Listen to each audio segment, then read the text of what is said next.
Hi friends, welcome back to my channel, or welcome if you're new. My name's Dalia and today we are back on Grim Isle, my witchy medieval abandoned island, working on a new build. We are only one video away after this one from completing the island and me releasing my dream address, so I'm so excited to share today's video with you all. Today, as you guys can probably tell by the title of the video, we are working on Molly's area. We're going to be decorating a really cute, like very simple space for her with a little pond, and we're basically working exactly from where we left off in the last build. So if you guys would like to go check that out, I will leave the link to my previous video in the description. And if you guys enjoyed today's video, don't forget to leave a like and subscribe to the channel if you would like to see more videos from me. It is free, it's easy to do, and means a lot to me. It really greatly supports my channel. So we're on the road to 10k right now, so the first thing we're going to do is head over to resident services and grab Molly's house, as well as customize it. Her house is actually very close to Poppy's, so I'm actually going to be making a similar kind of cabin style house for her. Similar exterior, just a little bit more Molly-esque, I guess you could say. So I quickly time traveled, moved her house, and customized it, as you guys can see. And now we're working on the little pond. Obviously, Molly's a duck. She's my only duck villager, so I thought it'd be cute to give her her own little very small pond. I honestly don't have any water terraforming on this island, which I don't think about water terraforming until suddenly it's too late. And honestly, both my river mouths just wording that thought to me, I didn't decorate them. So this is like the only little bit of water terraforming we have on the entire island, which is perfectly fine with me. I'm not a huge water terraforming fan. If you've been around my channel for any period of time, you would probably know that. But yeah, I gave her a very simple little pond, as I spent an insane amount of time adjusting it so it fit. It's like behind the wall, so it's like an awkward angle, but I think it looks cute, looks natural enough. And then we're moving on to the pathing. That is the main part of this build, is just a lot of pathing, as I'm kind of like trying to connect the spaces around my island. And this little area in the corner of her house, I'm just going to give her like her own little... Basically, all my villagers are witches, so I'm going to give her her own little hidden behind the side of her house area with like little witchy supplies, as you guys will see me place in a few minutes. And then because her house is directly beside Deirdre's, which is the house to the right of hers, I'm making a little sitting area here where I'm placing the pathing right now. And this is kind of like an outdoor area for both Molly and Deirdre, because Deirdre's house is a stable area, so I didn't really give her any sitting space. So I figured if both of them could just share this like this little spot, and it'd be really cute. And I'm using this like mossy grayish beigeish kind of design that I've been using around my island for mainly areas that feature like the spaces around my villagers' homes. And then I'm using this mossy, I never know what to call this because it's not really a grass path. I guess you could call it a grass path, but it's like this brownish green path that I'm using as like my natural path in a lot of my more foresty areas on the island. And then just using that to connect various spaces. So I'm using it to connect the space between Deirdre's house and Molly's, and then I'll also be extending the kind of like forest path that I've begun to make in my last video. And that's essentially it. This area is quite small. Here's that area I was mentioning a moment ago with like the forest on like the right side. And I left the area the size that I did today because my last build is going to be featuring my last two villagers, which is Shino and Zell. You can actually see Shino's house on like the top right along the beach. I'm going to be making their house in the last video, and that's going to be on like the bottom right corner of my map. And that's quite a big build. It's quite a large space that I have to decorate, and I didn't want to start that build in today's video, which is why I said that next week's video is going to be my last and final video for this island. So I'm just kind of connecting the path. I do break up a lot of this footage because I kept changing my mind about how I wanted to place the path. Like, I made it like this and then I changed it so that I could have a little tree in the middle of the path, and then it kind of branches off to the right side, and yeah, you can kind of see where I'm going with it. I've connected the two dots. You didn't connect shit, but I've connected them. And then to kind of connect the path, I've been using this like wooden plank style path. I've connected them. Just to kind of connect it so I'm not just only using this mossy path. And I actually kind of like how they contrast one another, because one is like a darker brown and one is more of a greenish brown, although honestly the moss path isn't really brown. You get what I mean. It's like two different colors, and I think that the planks stand out really nicely against the color of the fall grass, which, speaking of the color of grass, I am so excited to move on to my next island. My favorite time of year in the game is 100% fall, but my current two islands are autumn and winter, so I haven't seen the green grass in the game on my own island in a really long time, and I'm just really excited to move to spring. And I'm really excited to share my new theme very soon. I don't have it like 100% set down in stone of what I'm doing. I'm kind of like finalizing the plans in the next week or so before I reset. But I just think something very bright and colorful and very spring core. It's not a spring core island, it's set in spring. Because I've already done two spring core islands that are very like natural. But I'm definitely gonna be setting my new island in spring, and I'm just really excited to get back to like the green grass and you know, it's just like that. So I just ran around, I'm planting trees, and I'm planting some trees behind this this wall just to kind of like give some height along the corners of it. And I didn't quite know how I was gonna like decorate that left corner of Molly's house, so I really just plant trees in the end and leave it as is. And then for this little sitting area, I wanted to keep it very simple, so I'm doing a white mush table. I like the contrast of the white with all like the darker wood colors, and then just throwing like a couple of cutesy items down. I really wanted to use the pumpkin soup because I think the like design that it comes in with like the little bowl is so cute. And then, you know, a little teapot, some stacked books, keeping it very simple, cozy, simple. I said simple already. And then just to add a little more height behind the area, I added a pyro barrel and another stack of books. I really didn't know what to place in this area. I wanted to keep it very minimal, so I felt like doubling up on the same item on two different spots kind of like made it look really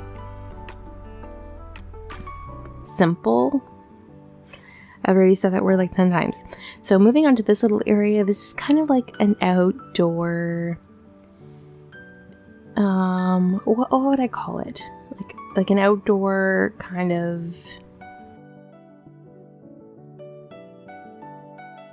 like there's a cauldron. So it's like a little storage area where Molly can kind of, you know, do her spells and things. And I put a jail bar to kind of like hide it, because all my villagers are witches, but all of the witchy elements on the island are very minimal and kind of hidden from view.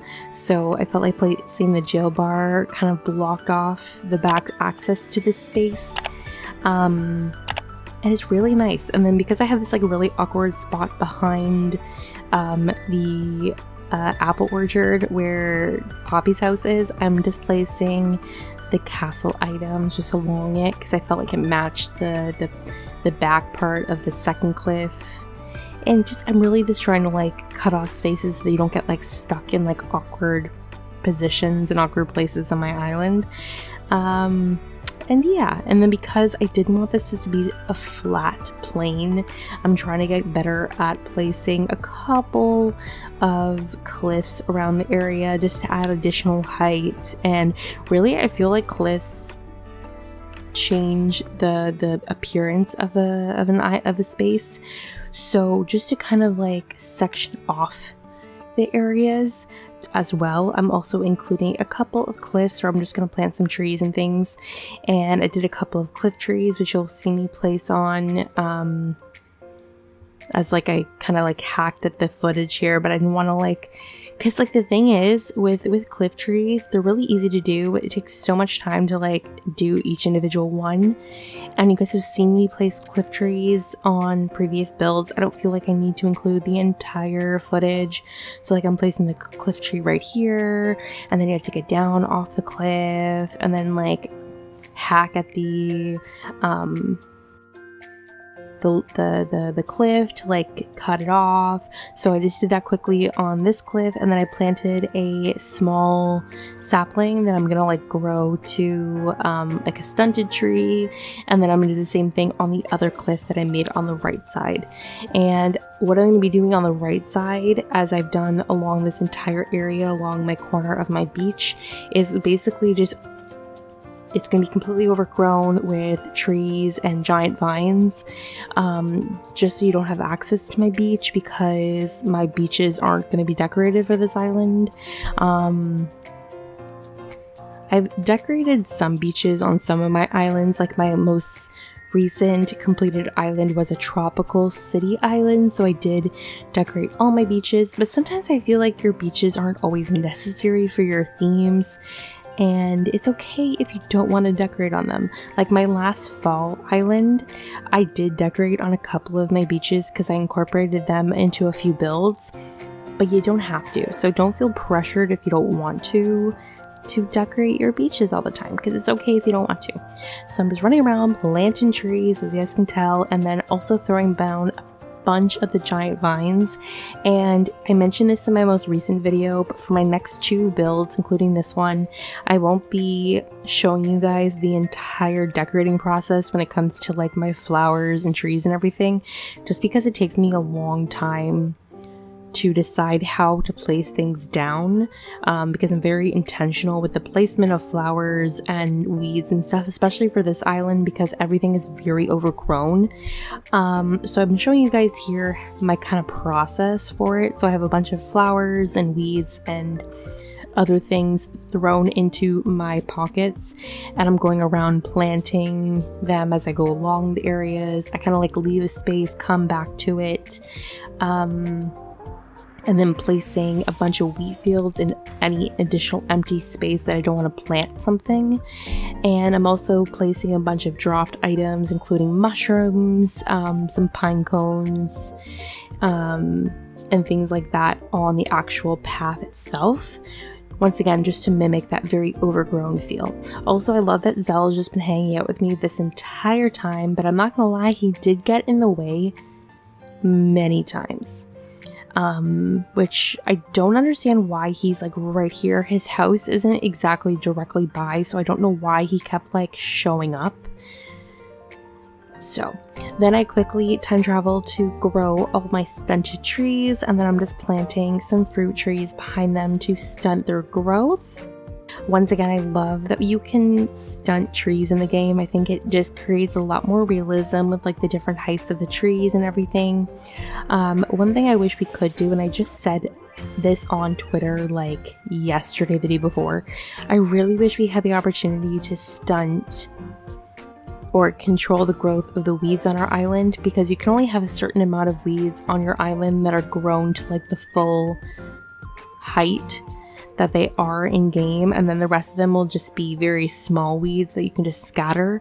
I wish, much like you can with Happy Home Paradise, where you can determine the growth stage of the weed, you could do that with your own island, because you can do that with trees. Just start planting like a fruit tree behind it. So it's very disappointing that you can't do that with your island, because like this island I feel like should be overrun with weeds, but I can only have the full growth of the autumn weeds in certain spaces.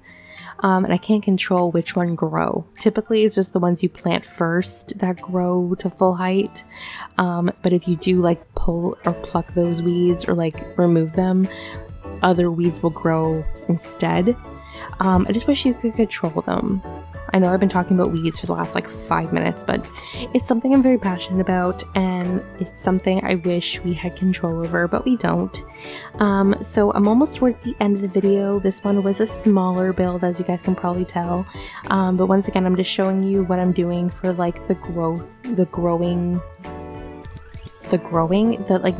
placement of like flowers and things on this island, in this small little section directly beside the pond. Like I said, Zella's just hanging out. Like, this is a different day in game. I time traveled to move in the trees and he's still hanging out. Like, I love him, but like, why is he hanging out? His house isn't even around here. So for this area, I'm just creating a path leading along the little pond, and essentially the two paths that I created are going to merge together, and then there's going to be a cliff where I'm going to have Zell and Shino's houses in the bottom right. So this whole like path is just kind of like leading you down the trail. This path also leads to the place directly below that wall of castle walls where Maple and Olive's houses are. So it's just like, I'm just trying to make sure that all my areas are connected with one another, and I think it flows quite nicely. I'm trying to be better at like the flow and the position of my path so that like everything just kind of like flows very nicely. See what? We're flowing. We're talking about cheese. So what? Flow is flow. And then the last thing I'm doing is just placing a couple of spooky items. I feel like my last couple of builds, I've been forgetting about my spooky items until the very end. But I quickly placed those and then time traveled to evening. As you guys know, this is going to be the time I'm going to set my dream address to. And yeah, I hope you guys enjoyed today's video. And without further ado, let's check out the final build.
Alright, that is everything for today's video. I really hope that you guys enjoyed. I'm so happy with the way that this little space turned out, and I think it flows and just worked really well with the other builds I've made on my island this week. So if you guys enjoyed today's video, don't forget to leave a like and subscribe to the channel. And yeah, we're only one build away from finishing this island, so I will see you all in my next video. Bye!